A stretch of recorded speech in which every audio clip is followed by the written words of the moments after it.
This case begins with a question no one could put down, the clue that exposed the killer. The first clue looked small, but it opened into something much darker. In the vast history of true crime, we often think of the perfect murder as an exercise in silence. We imagine a memory who leaves no fingerprints, no DNA, and no trail for the police to follow. But the most baffling, most unsolvable crime in modern history wasn't committed by a shadow. It was committed by a man who left absolutely everything behind. It was December of the year 2000 in Tokyo, Japan. As the rest of the world prepared to welcome a new millennium, the sprawling metropolis was wrapped in the crisp, freezing air of midwinter. In the quiet, affluent ward of Setagaya, families were finalizing their New Year's preparations. It was meant to be a time of reflection and peace. But nestled within this serene suburban landscape, a localized nightmare was quietly unfolding. It was a tragedy so profound that it would permanently shatter the illusion of safety in one of the world's most secure cities. This is the story of the Miyazawa family, a loving household whose lives were violently extinguished in the dark. But more than that, it is the story of a paradox, a crime scene overflowing with forensic gifts, yet entirely devoid of answers. The morning of December 31st dawned clear and bitterly cold. Next door to the Miyazawa residence lived Haruko, the mother of 41-year-old Yasuko Miyazawa. It was a little after 10 o'clock in the morning, and Haruko had been trying to call her daughter's house to finalize their plans for the day. But the phone simply rang out, echoing endlessly into a void. Initially, she brushed it off as a busy morning for a household with 2 young children, but as the minutes ticked by, her unease grew. Haruko decided to simply walk over. After all, their houses were practically attached, sharing a plot of land that had become increasingly isolated due to a nearby park expansion. In the world of criminal investigation, there is a foundational concept known as Locard's exchange principle. It states quite simply that every contact leaves a trace. A criminal will inevitably bring something into a crime scene and take something away from it. A stray hair caught in the fibers of a rug, a microscopic fiber from a woolen jacket snagged on a doorframe, or a faint, oily smudge of sweat on a brass doorknob. These invisible whispers are usually more than enough to condemn a guilty man to a lifetime behind bars. Modern forensics is built entirely on this premise, that human beings cannot exist in a space without altering it, without leaving a piece of themselves behind, like a silent signature written in the dust of a room. To truly comprehend the tragedy of the Setagaya murders, we must first understand the life that was extinguished within those walls. The Miyazawa family represented the quintessential Japanese middle-class dream. Mikio, at 44, was a dedicated professional working for an intermedia corporate firm in Tokyo. He was known among his peers as a hard-working, intelligent man, deeply committed to providing for his family. Yasuko, 41, was a beloved figure in her community. She ran a Kumon tutoring franchise directly out of her home, where she was known for being patient, kind, and passionate about educating the neighborhood children. Together, they were raising 2 bright, beautiful children, 8-year-old Nina, who loved ballet and piano, and 6-year-old Ray, a sweet-natured boy who had a mild speech impediment that his parents were lovingly helping him navigate. The timeline of the horror that unfolded on the night of December 30th has been meticulously reconstructed by investigators, pieced together from the grim tableau left behind. At approximately 11:30 in the evening, the Miyazawa household was winding down for the night. The ambient noise of the city was muffled by the thick winter air, and the isolated street was dead quiet. It was at this moment that the intruder made his move. He did not break down the front door, nor did he pick a complicated lock. Instead, utilizing the dense foliage of the park behind the house, he scaled the exterior of the property. He climbed a tree that grew close to the structure, reaching the second-floor bathroom window. The window had been left open slightly for ventilation, a small innocent oversight that would seal the family's fate. With Mikio lying dead at the foot of the stairs, the killer turned his attention to the very top floor. This was an attic-style loft, a cramped and intimate space where Yasuko and 8-year-old Nina had been sleeping. The sounds of the violent struggle below had undoubtedly awoken them, plunging the mother and daughter into a state of absolute, paralyzed terror. There was nowhere for them to run. The killer began his ascent, his sashimi knife still dripping with the blood of the man who had just tried to save them. When he reached that small loft, the violence he unleashed was nothing short of a frenzy. It was chaotic, brutal, and so forceful that the thin, brittle blade of the sashimi knife actually snapped under the pressure.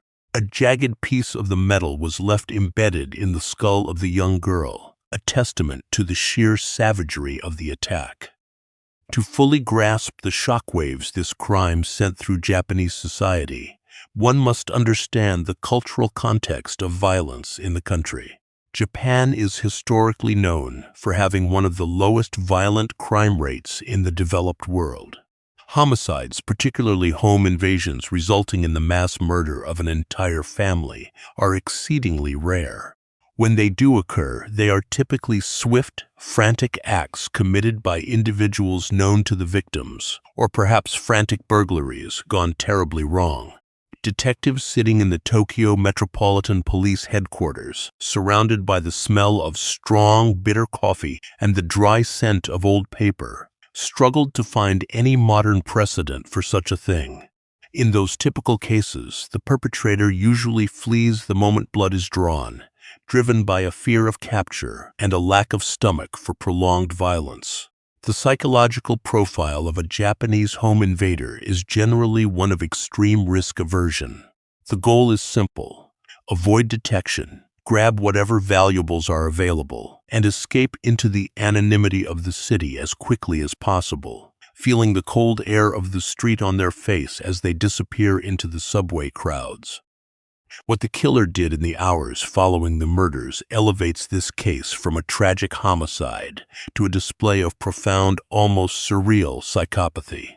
The timeline established by investigators revealed that the intruder remained inside the Miyazawa residence for several hours, acting as an uninvited and macabre house guest. His first priority, it seemed, was attending to his own bleeding hand. He rummaged through the family's bathroom and first aid supplies, ultimately using menstrual pads and medical tape belonging to Yasuko to bind his wound. He left his own blood smeared across these items, casually discarding the wrappers on the floor as if he were in his own home. When the forensic teams began the monumental task of cataloging the physical items left by the killer, they were astounded by the sheer volume of evidence. It was as if the perpetrator had gone out of his way to leave a trail. The killer had literally undressed in the house, leaving behind an entire wardrobe. This included a sand-colored bucket hat, a muffler, a long-sleeved raglan shirt covered in his own blood, a pair of black gloves, and a Uniqlo AirTech jacket. He also discarded a dark green fanny pack and a pair of Schlesinger brand sneakers, sized 27.5 centimeters, which is roughly a US-sized 9.5. On the surface, this seemed like it would be an open-end case. With this much physical evidence, surely a suspect would be identified within days. As the bewildering array of international clothing and geographical anomalies threatened to overwhelm the investigation, the forensic scientists believed they had the ultimate trump card: the killer's DNA. The blood left behind from the laceration on his hand was abundant and pristine. The genetic profile extracted from that blood, and even from the waste left in the bathroom, offered a direct biological connection to the phantom who committed the crime. But when the results of the DNA analysis were returned, the mystery only deepened. It perfectly mirrored the contradictory nature of the physical clothing. The killer's mitochondrial DNA, inherited from his mother, pointed to an ancestry common in southern Europe, particularly the Mediterranean region around the Adriatic Sea. However, his Y chromosome, inherited from his father, revealed an East Asian lineage, specifically a marker that is common in Korea, China, and occasionally Japan. Armed with the knowledge of the killer's mixed-race heritage and his bizarre interest in Mikio's digital life, investigators were forced to re-examine everything they thought they knew about the weeks leading up to the murders. The initial theory of a random, transient burglar was crumbling under the weight of the new evidence, falling apart like dry earth in a drought. The police turned their attention back to the park and the heated altercations Mikio had engaged in during the months prior. Detectives meticulously tracked down the skateboarders who frequented the area, listening to the constant, rhythmic clatter of wheels on pavement as they interviewed teenagers who looked at them with guarded suspicion.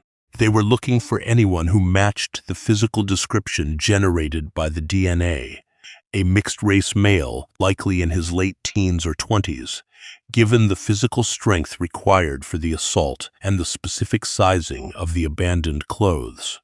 They re-interviewed neighbors about the mysterious man seen casting menacing silhouettes near the house in the days prior, trying to pull a specific face out of the blurry, half-forgotten memories of passers-by. As the months turned into years, the Setagaya family murder evolved from a local tragedy into an all-consuming obsession for the Tokyo Metropolitan Police. It was a jagged, bloody stain on their otherwise pristine record, a question mark that demanded an answer they simply could not find. The investigation eventually ballooned into one of the largest and most expensive manhunts in the history of Japan. To understand the gravity of this case, one has to look at the numbers, which are staggering. Over the course of the investigation, more than 280,000 police officers would eventually be assigned to work on the case in some capacity.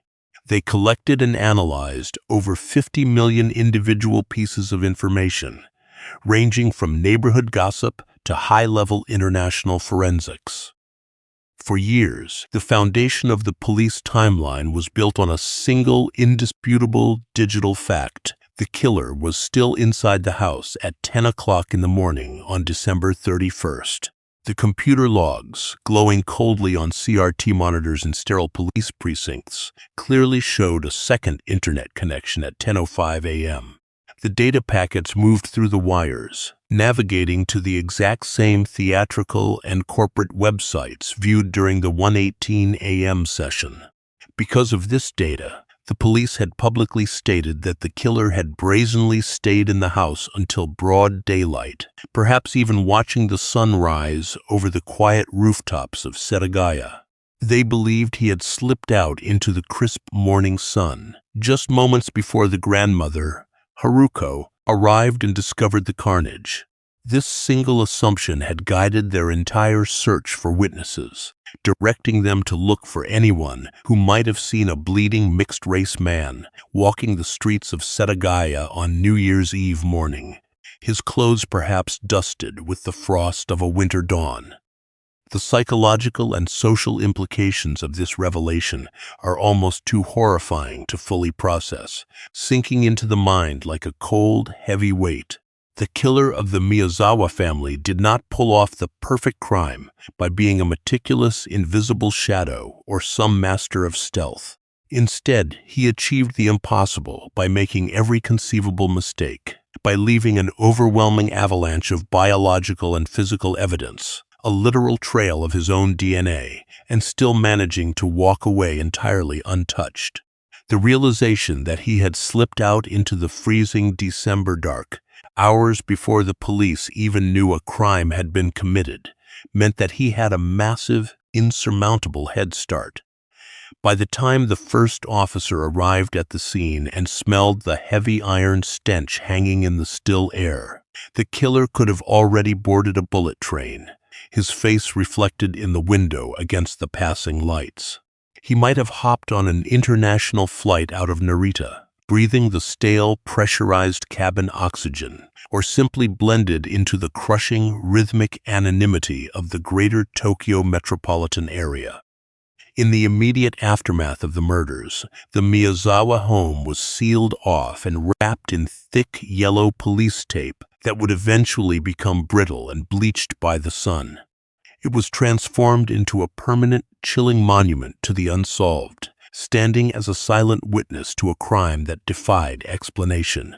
For nearly 2 decades, the house stood frozen in time, exactly as it was on that horrific December night, with the wood turning a dull, sickly gray as it weathered the seasons.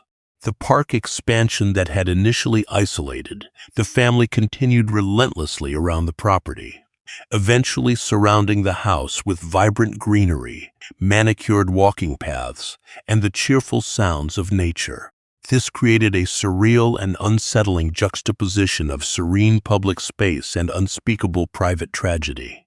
Children played on the swings just yards away from the cold, sightless walls, where Mikio, Yasuko, Nina, and Rei took their final, violent breaths, their laughter echoing against the dark windows and the stagnant air within. The Setagaya family murder forces us to confront a deeply uncomfortable truth about the nature of justice and the limits of human knowledge. We place our faith in the cold, clinical science of forensics, believing that dried blood, unique fingerprints, and digital logs are the infallible keys to unlocking the truth.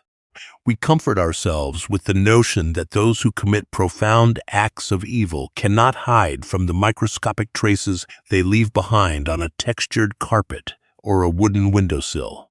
But the phantom of Setagaya dismantled that false sense of security completely. He proved that sometimes a killer can leave a piece of his very soul, his biological blueprint, at the scene of the crime, and it still won't be enough to bring him into the harsh, unforgiving light of day.